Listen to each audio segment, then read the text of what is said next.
जब तक म से मानगो है, तब से म से मच्छर जो है वो मानगो नहीं छोड़ेगा। हर एक दिन को त्योहार बनाएं। क्यों मानगो का कचरा मानगो से सफा नहीं किया जा रहा है? क्यों जगह? देखिए, बात ऐसी बांटने की नहीं है। मानगो नगर निगम चुनाव सर पर है। यहाँ टकराव भाजपा कांग्रेस और सियासत का है, तो दूसरी तरफ मानगो की जनता का है। नमस्कार, मैं सागर और आप देख रहे हैं दी अल्टरनेटिव न्यूज। मानगो के महासंग्राम में आज हम मेयर के उम्मीदवार चंचल शर्मा जी हैं, और आज हम देखना और सुनना चाहते हैं मानगो को उनकी नज़र से कि आखिर मानगो को वो कहाँ देख रही हैं, और आने वाले समय में अगर वो मेयर बनती हैं तो मानगो को वो कहाँ तक ले जाना चाहती हैं। एक बड़ा सवाल दी अल्टरनेटिव शो लेकर आया है। आइए आज हम बात करते हैं उनसे। नमस्कार, बहुत बहुत स्वागत है आपका दी अल्टरनेटिव न्यूज पे। बहुत बहुत नमस्कार। मानगो के लोग आपको जानना चाहते हैं। उनको लगता है कि हमारा जो उम्मीदवार हो वो शिक्षित हो, वो जानकार हो। ऐसे में मानगो, जब मैंने सभी लोगों से पूछा तो सब कहते हैं कि हम अपने अपने उम्मीदवारों को जानना चाहते हैं, क्योंकि मानगो महिला आरक्षित सीट हो गया है। तो जो पुरुष थे, जो लगातार यहाँ की राजनीति में सक्रिय थे, अब उनका जो अस्तित्व है वो यहाँ खत्म हो चुका है, और ये नया अस्तित्व जन्मा है, वो महिलाओं का अस्तित्व जन्मा है। तो महिलाएं कहीं ना कहीं अभी तक लोगों के दिल और दिमाग तक नहीं पहुंच पाई है कि वो कितनी प्रतिभावान है, वो कितनी शिक्षा से जुड़ी है, उनकी क्या कर्तव्य पथ है। तो बताइए अपने बारे कि मानगो को आप अपने बारे क्या बताना चाहती हैं। नमस्कार, मेरा नाम चंचल शर्मा है। मैं एक शिक्षिका हूँ। मेरे पति का नाम शिवम शर्मा है। मेरे पिता समान ससुर जी शिव प्रकाश शर्मा जी, वो एक समाज सेवक हैं। और मैं 8 से 10 साल पहले महाराज परिवार में बहू बनकर आई हूँ। और अभी जैसे कि आप सभी देख रहे हैं कि मेयर चुनाव पे महिलाओं की सीट रिजर्व हुई है। तो उसके लिए मेरा पूरा परिवार, मेरी सास, मेरे पिता समान ससुर जी, मेरे पति, मेरे जो ताया ससुर सब हैं, सभी समाज से जुड़े हुए हैं और उन सब ने मुझे बहुत प्रोत्साहित किया है। मुझे फुल सपोर्ट कर रहे हैं कि मैं भी अपनी इस मेयर की जो चुनौती अभी सबके सामने खड़ी है, उसे प्रत्याशी बनकर अपनी भी आहुति इस यज्ञ में दूं। शिव प्रकाश शर्मा जमशेदपुर की राजनीति में एक बड़ा नाम है, समाजसेवी के रूप में बड़ा नाम है शिक्षा के क्षेत्र में। उनकी बहू राजनीति में कदम रख रही है। क्या लग रहा है कि अवसर है या बड़ा चुनौती है?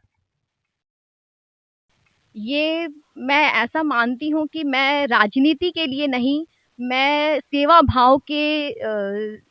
भाव करने के लिए मैं मेयर चुनाव के लिए खड़ी हो रही हूँ। मेरे लिए मेयर का चुनाव कोई राजनीति नहीं है। मेरे लिए ये एक समाज सेवा है, एक जन सेवा है। और मैं, जैसे मेरे जैसी जो महिलाएं हैं, जो घर परिवार के साथ साथ और समाज में भी अपना सपोर्ट देना चाहती हैं, अपना समय देना चाहती हैं, तो मैं अपने समाज के लिए ही खड़ी हूँ। हम देख रहे हैं कि अपने मानगो में मैं जब से शादी होकर आई हूँ, मैं देख रही हूँ, मैं जब बिष्टुपुर जाती हूँ, सीएच एरिया जाती हूँ, सोनारी जाती हूँ, तो मैं देखती हूँ हमारा जो शहर है वो कितना सुंदर है। और जब हम मानगो में आते हैं या जुगसलाई जैसी जगह पर जाते हैं, तो मानगो में बहुत सारी ऐसी समस्याएं हैं जिनसे हमारे जो मानगो नगरवासी हैं उससे जूझ रहे हैं। तो उन्हीं समस्याओं का हल करने के लिए मेयर उम्मीदवार के लिए अपने आप को चुनती हूँ। एक व्यक्ति से मेरी बात हो रही थी। वो कह रहे थे कि जब तक म से मानगो है, तब से म से मच्छर जो है वो मानगो नहीं छोड़ेगा। महिलाएं जो थी अब तक अपने घर में मॉस्किटो लगाकर या कॉइल जलाकर अपने घर के मच्छरों को भगाती थी, लेकिन आपने जिम्मा उठाया है मानगो के मच्छरों को भगाने का। तो क्या लगता है कैसे मानगो के मच्छर दूर होंगे, क्योंकि मानगो में मच्छर जो है बहुत बड़ी समस्या है। तो मानगो के मच्छरों को दूर करने का आपका क्या प्लान होगा? देखिए, जब बारिश का समय आता है, हम देखे हैं उस समय मच्छर बहुत ज़्यादा हो जाते हैं। अ, जब बारिश की समय आती है तो हमें उससे पहले से ही जो प्री मानसून की एक्टिव प्लान करनी चाहिए। जैसे कि जो नाले हैं उनकी पहले से सफाई हो जानी चाहिए। हमें अपने ड्रेनेज सिस्टम को सही करना होगा। मानगो में मैंने देखा है कि कोई भी मतलब ड्रेन के ऊपर में, नालियों के ऊपर में जाली नहीं बिछाई गई है, सभी नाले ओपन चल रहे हैं। तो जब बारिश आती है तो बारिश के पानी के बहाव से जो भी पानी होता है वो ओवरफ्लो होके पूरे रोड पर आ जाता है। जगह जगह पानी जमा हो रहे हैं, जिसके वजह से वहाँ मच्छर भिनभिनाते हैं। डेंगू और टाइफाइड ये सब जैसी गंभीर बीमारियां हो रही हैं। तो इसके लिए मेरा यही है कि हम पहले से, बारिश आने से पहले ही हम अपने इस प्लान को एक्टिव करेंगे। हम साफ सफाई के ऊपर पूरा ध्यान देंगे। जगह जगह जो इतना कचरा होता है, हम कोशिश करेंगे कि हम हर जगह कूड़ादान बैठाएं और वहीं पर सारा कचरा डंप किया जाए, ताकि हमें मच्छरों को लेकर ज़्यादा दिक्कत ना हो और हमारा मानगो बहुत ही साफ-सुथरा और सुंदर मानगो बने। आपने कचड़े का जिक्र किया है।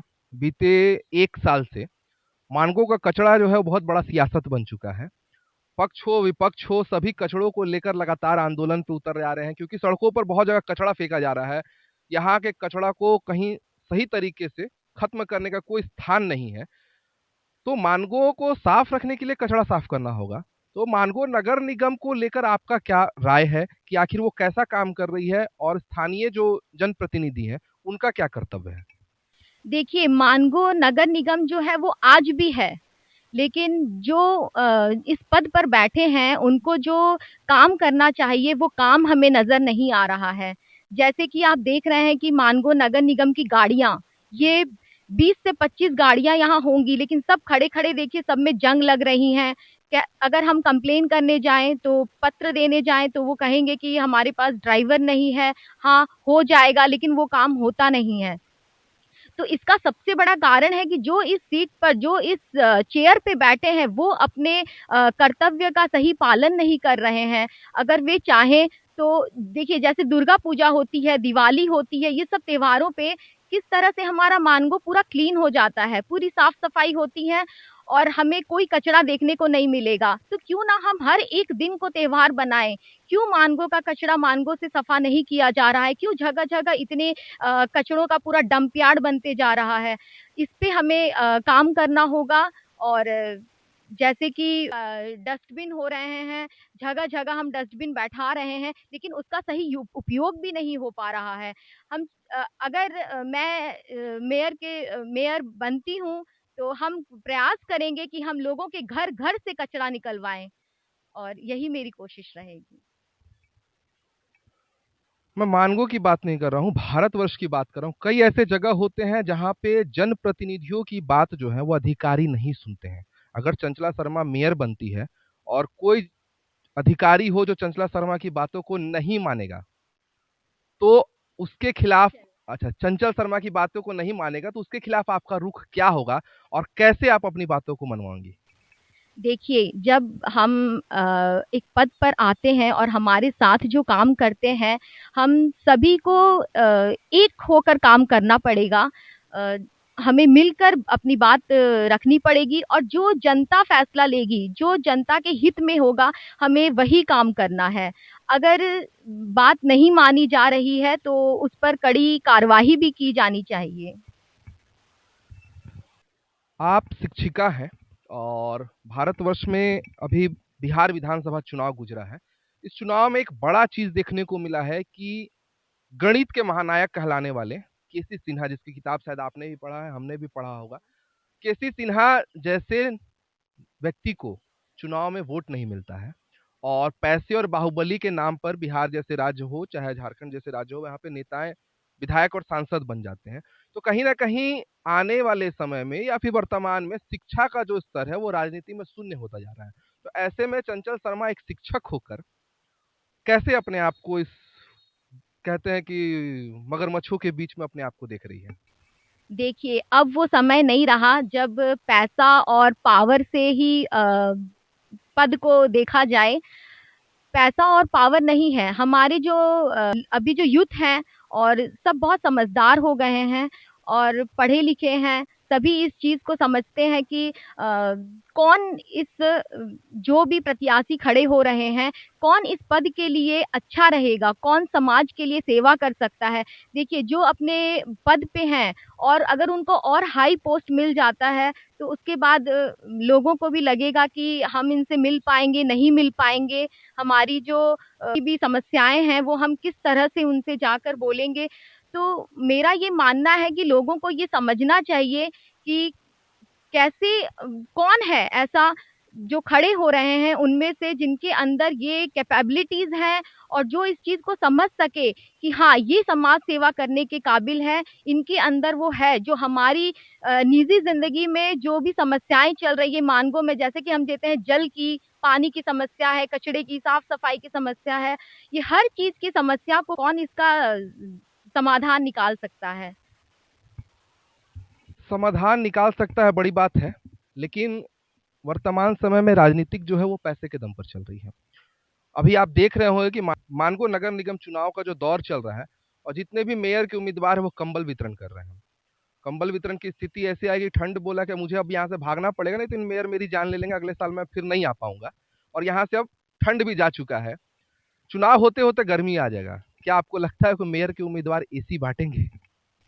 देखिए, बात एसी बांटने की नहीं है, कमल वितरण करने की बात है कि ये एक समाज सेवा है जो हर कोई कर रहा है, ठीक है। बट समाज सेवा की ये बात नहीं है कि हम कंबल बांट कर ही अपने आप को मेयर के चुनाव में आगे बढ़ा सकते हैं। हमें शिक्षा को लेकर मानगो की जितनी भी दिक्कतें हैं, जितनी भी असुविधाएं हैं, जो मानगो की जो भी मुद्दे हैं वो मुद्दे नहीं है, वो समस्याएं नहीं है, वो डेली की हकीकत है जो लोग इस चीज से गुजर रहे हैं, हमें उन पर ध्यान देना है। किस नेता को आप अपना आदर्श मानती हैं?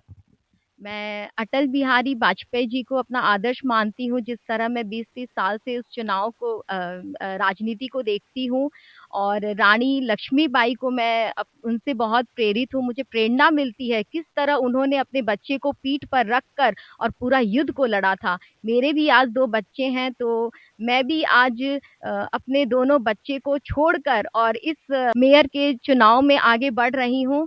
और मैं चाहती हूँ कि पूरी जितनी भी जनता है मानगो की, वो सभी मुझे आशीर्वाद दें, और इसी तरह मैं भी रानी लक्ष्मीबाई की तरह आप सभी सेवा है वो मैं कर सकूं। आपने अटल बिहारी वाजपेयी का नाम लिया, आपने रानी लक्ष्मीबाई का नाम लिया। इन दोनों, रानी लक्ष्मीबाई एक अलग चैप्टर हो जाती है क्योंकि वो बड़ा लंबा संघर्ष रहा है उनका देश के प्रति। अटल बिहारी वाजपेयी जो है वो राजनीति के स्रोत से हैं, और राजनीति के स्रोत में अटल बिहारी वाजपेयी का आज तक इस देश में कोई भी ऐसा प्रमाण नहीं होगा जिसमें अटल बिहारी वाजपेयी जी कंबल वितरण करते हुए आपको नजर आएंगे, जिसमें अटल बिहारी वाजपेयी जी किसी प्रकार का ऐसा सेवा करते नजर आएंगे। अटल बिहारी वाजपेयी क्रांति के नेता थे, आंदोलन के नेता थे, और जब दौर था भारत में इमरजेंसी का, उस दौर के नेता थे। तो अटल बिहारी वाजपेयी हमें सिखाते कि हमें आंदोलन कैसे करना है, जनता के जन मुद्दों को लेकर हमको कैसे लड़कर उनको दिलवाना है। तो क्या आप अटल बिहारी वाजपेयी के रास्तों पे आंदोलन करेंगी, या आप चुनाव जीतने के बाद लोगों का सेवा, कंबल वितरण या फिर कुछ अन्य प्रकार की सेवा से करेंगी? सेवा का स्तर बहुत छोटा होता है और सुविधा का जो स्तर होता है वो बहुत बड़ा होता है। हम सेवा हर एक नागरिक तक नहीं पहुंचा सकते हैं, और जो सुविधा है वो हम एक-एक नागरिक तक पहुंचा सकते हैं। जैसे कि अब डोमिसाइल बनाना हो गया, और आयुष्मान कार्ड हो गया, बर्थ सर्टिफिकेट, डेथ सर्टिफिकेट, जो भी म्युनिसिपैलिटी के जो भी डॉक्यूमेंट्स के काम होते हैं, उसके लिए लोगों को काफ़ी ऑफ़िसों के चक्करें काटने पड़ती हैं। तो हम ये सुविधा देंगे, हम शिविर बैठाएँगे हर एक वार्ड में, ताकि लोगों को एक तारीख पक्की करेंगे, ताकि लोग उस तारीख को आकर जो अपना जो भी डॉक्यूमेंटल वर्क है, वो सब काम आकर वहाँ पे कर सकें। ये सारी सुविधाएँ हम करने की कोशिश करेंगे। और जिस तरह हम देख रहे हैं कि हमारे देश में और हर एक जगह शहरों में भ्रष्टाचार जो बहुत चल रहा है, हम उस भ्रष्टाचार को बंद करेंगे। कोई भी काम करवाने के लिए हम देखते हैं कि सबसे ज़्यादा जो गरीब वर्ग के लोग हैं, जो कमज़ोर लोग के वर्ग हैं, वो कमीशन लेते हैं, जो बिचौले हैं। तो हम इस सारी चीज़ों को बंद करेंगे, ताकि लोग हमसे, जो हमारे एक-एक नागरिक है, वो हमसे डायरेक्ट कॉन्टैक्ट में आ सके, और उनकी जो भी दिक्कतें हैं या जो भी काम है, वो सबको हम डायरेक्ट उनको उनका काम कराने की कोशिश करें। अगर ऐसा होता है कि सरकार का जो सीधा सुविधा है अगर जनता तक पहुंच जाता है, तो मुझे लगता है कि इस देश का सबसे बड़ा जो काम है वो यही काम है, क्योंकि सरकार के पास से 100 रुपए निकलता है और जनता तक वो पहुंचते पहुंचते तक वो 20 रुपए हो जाता है। वो चाहे आप किसी योजना के तहत आ जाए या फिर आप किसी भी माध्यम से आ जाए, वो आंकड़ा वही है, उससे ज्यादा बड़ा आंकड़ा नहीं है। अभी वर्तमान स्थिति ऐसी है कि कोई एक अमीर व्यक्ति म्युनिसिपल कॉर्पोरेशन में कंप्लेन करता है, तो उसका जो कंप्लेन है वो 10 मिनट में सुलझ जाता है। लेकिन मानगो का कोई गरीब व्यक्ति जो है वो जाकर शिकायत करता है, तो उसका शिकायत मुझे लगता है कि महीना 2 महीना में भी नहीं सुना जाता है। तो इस चीजों को आप कैसे ठीक करिएगा? देखिए, वही मैं कहना चाहती हूँ कि नगर निगम आज भी है, लेकिन जो इस पद पर बैठे हैं, वो अपना काम सही तरीके से नहीं कर रहे हैं। उनको पता नहीं है कि हमें क्या एक्शन प्लान लेना चाहिए। और जैसे अगर मैं मेयर चुनाव में प्रत्याशी बनी हूँ और अगर मुझे सभी नगर वासियों का आशीर्वाद मिलता है, तो मैं जितने भी मेरे नगरवासी हैं वो मुझ तक पहुँचे और मैं उनको सारी सुख-सुविधा देने की पूरा प्रयास करूँगी। वो डायरेक्ट आकर हमसे बात कर सकते हैं, जो भी चिट्ठी पत्र, जो भी कंप्लेन होता है वो सब हमें सबमिट कर सकते हैं और जो हेल्पलाइन नंबर है वो सबको एक्टिवेट करेंगे तो उनकी हर एक जो भी दुविधा है, उन सबको सॉल्व किया जाएगा। वर्तमान में नशा जो है वो मानगो को घेर के रखा है। लगातार आप सुनिएगा कि 10 पुड़िया, 50 पुड़िया, 100 पुड़िया मानगो से ब्राउन शुगर उपलब्ध होता रहता है। एकदम आम बात हो गया है मानगो के लिए। और कहीं ना कहीं जमशेदपुर के अन्य स्थलों पर भी जो ब्राउन शुगर का जो पैकेट जाता है वो मानगो से जाता है। तो नशा बड़ा चुनौती मानगो के लिए बन गया है। और इस नशे के बीच में जो युवा नशा कर रहे हैं, वो महिलाओं की चेन स्नैचिंग कर रहे हैं, महिलाओं के साथ छेड़खानी कर रहे हैं अंधेरे का फायदा उठाकर, क्योंकि स्ट्रीट लाइट बहुत कम है। तो महिलाओं की सुरक्षा और नशा का रोकथाम को लेकर आपको क्या लगता है कि क्या ठोस कदम उठाना चाहिए? देखिए, महिलाओं की सुरक्षा जो है वो मेरी पहली प्राथमिकता रहेगी। हमारी जो महिलाएँ हैं वो अपने आप को बिल्कुल भी सिक्योर नहीं समझती हैं। तो उनके लिए हम पूरी जितने भी गली है और चौराहे हैं, हर जगह स्ट्रीट लाइट्स लगवाएँगे और हर एक गली नुक्कड़ पे, चौराहे पे सीसीटीवी कैमरास लगाएँगे और वो सारे एक्टिवेट रहेंगे। जितने भी कर्मचारी हैं वो बीच-बीच में जाकर देखते रहें कि कौन-सी स्ट्रीट लाइट है जो खराब हो गई है और उसे उसी समय रिपेयर किया जाए। सीसीटीवी कैमरास के ऊपर नज़र रखी जाएगी। मैं प्रशासन की मदद लूँगी, पुलिस की मदद हम प्रशासन की मदद लेंगे, पुलिस की मदद लेंगे और उनके साथ मिलकर हम महिलाओं को पूरी सुरक्षा प्रदान करेंगे। इससे हमारी जो महिलाएँ हैं वो मानसिक और शारीरिक रूप से अपने आप को सेफ और सिक्योर समझेंगी। सीसीटीवी अगर लगता है तो सही मायने में अपराध पर बड़ा नियंत्रण मानगो क्षेत्र में हो जाएगा। क्या आप पूरे विश्वास के साथ कह सकते हैं कि आप मेयर बनेंगे तो सीसीटीवी लगाएंगे? जी हाँ, ये मेयर बनने के बाद में हम सीसीटीवी कैमराज़ मैंने जैसे अभी आपको बताया, हर एक गली नुक्कड़ पे और जितने भी चौराहे हैं, हर जगह सीसीटीवी कैमरा रहेंगे और वो 24/7 वर्क करेंगे। जितने भी महिलाओं की हेल्पलाइन नंबर रहेगी, वो भी 24/7 एक्टिवेट रहेंगी। और जैसा कि आपने नशे की बात की है, ये आज के डेट में नशा जो हमारे मानगो में है, ये हमारे पूरे मानगो के यूथ को उनके लाइफ को पूरा बर्बाद कर रहा है, उनका फ्यूचर को बर्बाद कर रहा है। हम देख रहे हैं जब भी जाते हैं गली नुक्कड़ पे इस तरह से जो जेंट्स हैं वो पूरे पुरुष भीड़ लगाकर खड़े रहते हैं, तो महिलाओं के अंदर भी एक कहीं न कहीं डर बना रहता है कि ये क्या कर रहे हैं। और जो सूखा नशा की जो बहुत ज़्यादा अभी मानगो में दिक्कतें आ रही हैं, महिलाएँ आकर जैसे मैं भी एक शिक्षिका हूँ, तो स्कूल में जो पेरेंट्स हैं, वो अभिभावक हैं, वो भी आकर उनकी बहुत बड़ी ये एक मैं बोलूँगी टेंशन है कि किस तरह से हमारे बच्चे अपने आप को अब सेफ में रहें और नशे की उनको लत ना लगे, आदत ना लगे, इस चीज़ में वो ना घुसे, ना पड़े। तो इसके लिए हमें सपोर्ट लेकर उनका नगर निगम पुलिस के साथ मिलकर जगह-जगह नुक्कड़ पे जहाँ भी भीड़ जमा होगी, वहाँ से उस भीड़ को हटाना और हर युवक पे नज़र रखना, ये हमारा काम रहेगा। पहली बार आप चुनाव लड़ रही हैं और मेयर के पद के लिए, तो मेयर के पद को आप कैसे देखती हैं? मेरे लिए मेयर का पद कोई सत्ता नहीं, साधना है, भोग नहीं, तपस्या है, ऐश्वर्य आराम नहीं, त्याग है। मेरे लिए मेयर का पद कोई पदभार नहीं, उत्तरदायित्व है। मैं पूरे मानगो वासियों के आशीर्वाद से अपनी जिम्मेदारियों पर खरी उतरूंगी। आपने देखा कि महिला आरक्षित सीट होने के बाद एक बड़ा सवाल था कि आखिर महिला कैसे उभर कर आएगी, कैसे मानगो को संभालेगी।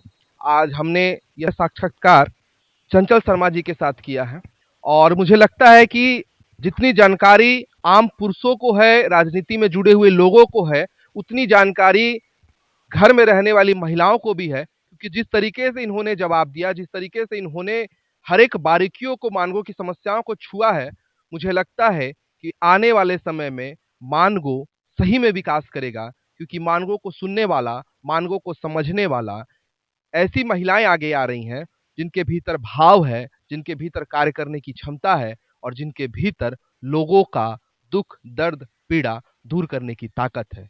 नमस्कार।